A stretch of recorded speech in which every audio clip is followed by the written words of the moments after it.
أنا أعتذر. أنا قاعد يضغطون علي أهلي صراحة. أنام وأقوم، أنام لي أحاول إني أرقد. من البارح ما رقدت إلا 3 ساعات، الحمد لله رقدت 3 ساعات.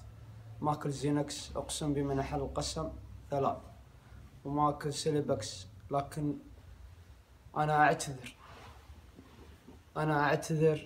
يضغطون علي دش الطب النفسي. تكفون يا أهل الكويت، ما أبي دش الطب النفسي، ماني مجنون، ما فيني العافية. تكفون والله قاعد يضغطون علي، بس عاد لا حول ولا قوة إلا بالله. لكن بداية اللي عشان ما أندم عليه، يمكن أموت اليوم ما اعتذرت، عشان يسامحوني لله العزيز الحكيم. أنا أعتذر من سيدي صاحب السمو أمير البلاد حفظه الله ورعاه، أمير الإنسانية. اليوم إذا أكلنا البرد غطانا بشته حضنا. إنزين أبونا أقسم بمن أحل القسم لولا الله ثم لولاه إني رايح كالعين المنفوش، لكن قدرني مع العلم إني طيب ما فيني إلا العافية الحمد لله. لكن قدر ظروفي، الله يوفقه وما لقى وجهه، والله يجعله ذخرا للعباد والبلاد. أمي تبكي الليل والنهار تدعي له، تدعي له. يا جماعة يا أهل الكويت ادعوا له، يا الخليج ادعوا له صباح الأحمد بطالة العمر على الصحة والعافية.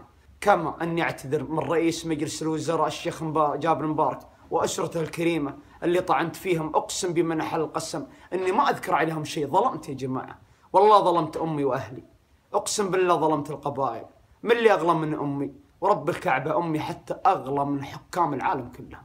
إنزين، وأعتذر من الشيخ محمد الخالد وزير الداخلية، زين، اللي شاني بقلبه وحضني، حتى أمن الدولة ما طقوني ولا عذبوني. أقسم بمن أحل القسم كانت توصيات تجي منه دير بالكم عليه، وبرفعه لا حد يجيسه، جيبوا له اللي يبي.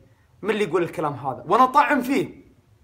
انزين والله ما يستاهل. شوف الشيوخنا شلون كرامتهم طيب، والشيخ صباح الخالد، واعتذر من السفاره الكويتيه، انزين، ومن مشعل الموظف، انزين، ومن طاقم السفاره كلهم. واعتذر من الاخ مرزوق الغانم، رجل مصلي يخاف الله، طعنت فيه. يا اخي الله اللي عطاه الخير، ليش نحسده يا جماعه؟ زين، واعتذر انزين من طلال السعيد ومن اخته فجر السعيد، اللي اقسم بمن احل القسم ما اذكر عليها شيء وما شفت شيء يا جماعه، لكن طعنت في شرفها. انا اسف، ورب الكعبه يا بنات، ورب الكعبه طعنت في شرف امي.